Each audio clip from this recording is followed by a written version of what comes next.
Deuteronomio 2. Busa, nagpabilin kita sa Kades Barnea sulod sa taas nga panahon. Unya, mitipas kita ngadto sa kamingawan paingon sa dagat sa Akaba sumala sa giingon kanako sa Ginoo ug sulod sa dugayng panahon. Naglatagaw kita sa kabungturan sa Idumea. Unya, miingon kanako ang Ginoo. Dugay-dugay na ang inyong paglatagaw niining kabungturan. Lakaw kamo sa amihanan. So tihi ang katawhan nga hapit na sila. Muagi sa utlanan sa yuta sa ilang mga kadugo. Nga mga kaliwat ni Esawu nga nagbuyo sa Idumea.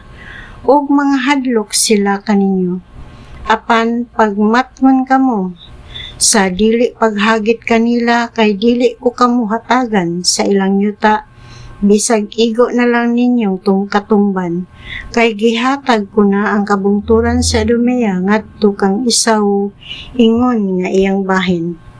Palitan ninyo gikan kanila ang inyong pagkaon ug tubig nga inyong imnon.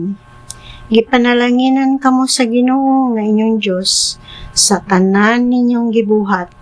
Gibantayan kamo niya sa inyong paglatas niining dakong kamingawan ug sulod sa 40 ka tuig ang Ginoo nga inyong Dios nag-uban kaninyo ug wala gayud kamo makulangig bisan unsa. Busa gilabyan lamang nato ang atong mga kadugo nga mga kaliwat ni Esawu nga taga Idumea duol sa dalan sa Araba, sa Elat ug sa Isiyon Geber. Unya, mipadayon kita paingon sa kamingawan sa Moab, ug miingon kanako ang Ginoo, ayaw sa muka ang katawhan sa Moab, nga mga kaliwat ni Lot, kay dili ko ihatag kaninyo ang ilang yuta, kay gikahatag ko na kanila ang syudad sa Ar.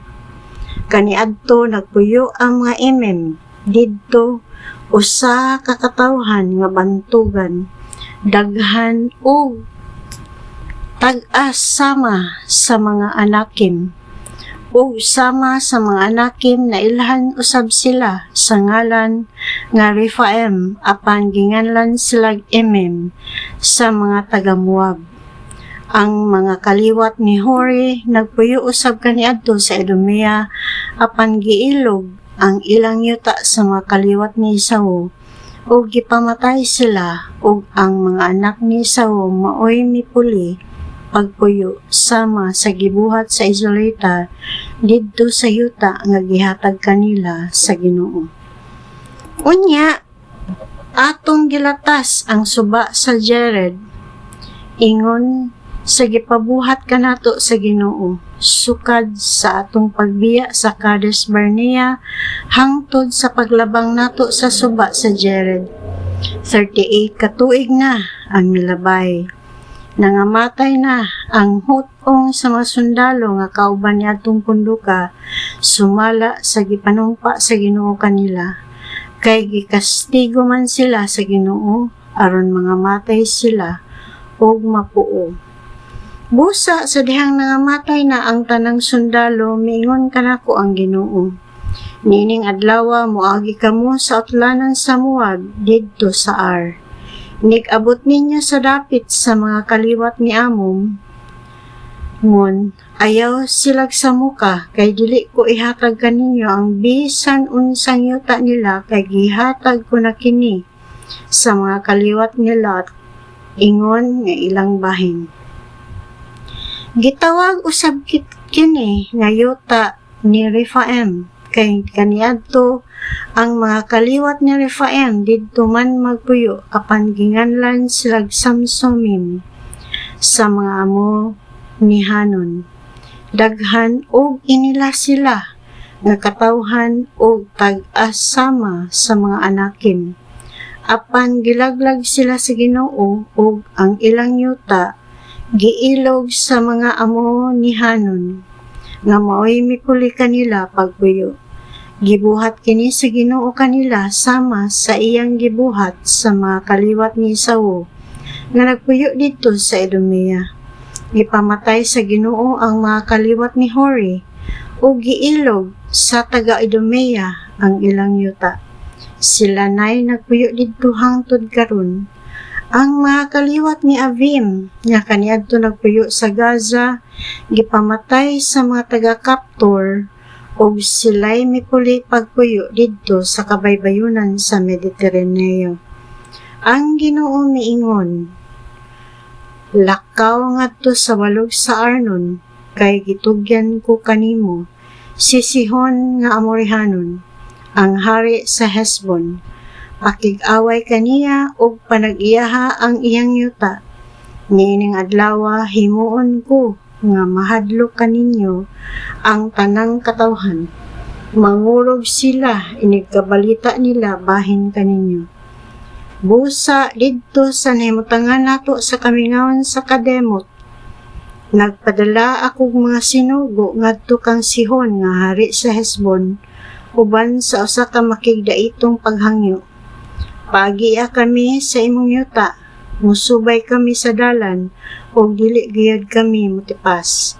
Bayra namo ang pagkaon o tubig na among kanon og imnon. Ang amo lamang gipangayo mao ang tugutan mo kami sa pag-agi. Ingon nga gitugutan kami sa mga kaliwat ni Esau nga nagpuyo sa Idumea o sa taga-Moab nga nagpuyo sa Ar. Sa ingon, makatabok kami sa Jordan ngadto sa yuta nga ihatag kanamo sa Ginoo nga among Dios. Apan wala kita paagian ni Sihon, kay gihimo man sa Ginoo nga inyong Dios nga magmagahi siya aron mabuntog nato siya ug mailog ang iyang yuta nga hangtod karon atong gipuy-an. O giingnan ako sa Ginoo. Gitugyan ko na kanimo si Sihon ug ang iyang yuta. Sulungan na kini aron imong mapanag-iya. Unya si Sihon ug ang iyang katawhan nakigubat kanato didto sa lungsod sa Jahas.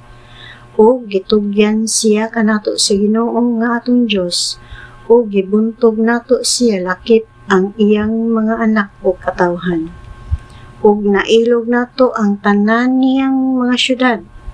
Giguba nato ang tanan o gihurot nato pamatay ang mga lalaki, mga babae o kabataan. Ang mga baka lamang ang atong gikuha uban sa mga butang sa syudad nga atong nailog. Gikan sa Aroer nga diha sa daplin sa walog sa Arnon o sa syudad nga diha sa walog hangtod sa Gilead. Walay syudad nga wala nato mailog kay katong tanan gitugyan man kanato sa Ginoo. Ang wala lamang nato adtoa mao ang yuta sa mga kaliwat ni Amon. Ang mga daplin sa suba sa Jabok, ang mga syudad didto sa kabungturan ug ang mga dapit nga wala paadtoi kanato. Sumala gayud sa gisugo sa Ginoo nga atong Dios.